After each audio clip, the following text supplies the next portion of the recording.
July 1942. Rommel's Afrika Korps has pushed deep into Egypt, stopping just 100 kilometers from Alexandria. The British Eighth Army, battered and retreating, has one last defensive line, El-Alamein. If Rommel breaks through, nothing stands between him and the Nile. If the British hold, the Axis advance in North Africa ends here. Rommel's plan is simple but aggressive: a feint in the north, using Italian infantry to draw British attention while his Afrika Korps and Italian 20th Corps swing around from the south. The main attack will come through the southern sector, bypassing the strongest British defenses and pushing into open ground. If successful, the panzers can cut off the British, forcing them to either surrender or be annihilated. But Auchinleck has prepared for this. British engineers have reinforced natural defensive positions, laying dense minefields across every possible approach. Artillery batteries are strategically positioned to cover likely avenues of attack, while mobile reserves stand by to counter any breach. Most importantly, Auchinleck understands Rommel's greatest weakness: supply. The farther the Axis advance, the more vulnerable they become to fuel and ammunition shortages. On July 1st, the attack begins. Italian forces of 10th Corps push toward Tel El Isa, hoping to pin down British troops, but they run into the 1st South African Division, dug in and well supported by Australian infantry and British artillery. Heavy shelling and machine gun fire tear through the advancing Italians, halting them before they can gain any ground.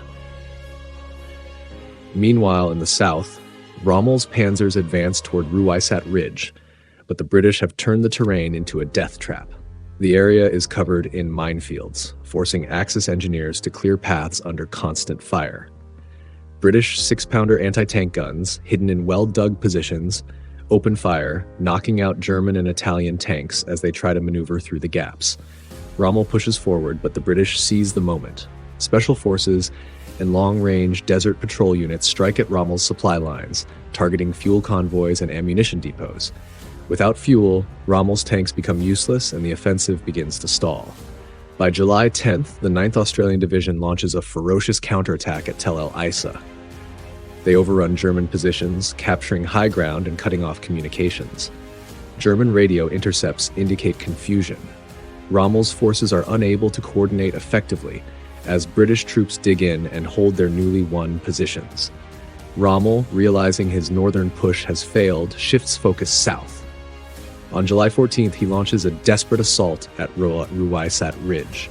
German and Italian troops advance under heavy fire, managing to punch through the British lines in places. But the assault is disorganized. The Italian infantry, suffering heavy casualties, cannot keep up with the German armor, leaving gaps in the advance. British reserves counterattack, slamming into the exposed Axis flanks, forcing them back. By July 21st, Rommel attempts one final push. This time, his panzers manage to break through in the south, but the attack runs on fumes. Literally. The British have hit his fuel convoys so hard that many German tanks simply stop in the desert, out of gas. Those that continue forward find themselves cut off from reinforcements. The British counterattack again, closing the breach and driving the Axis forces back.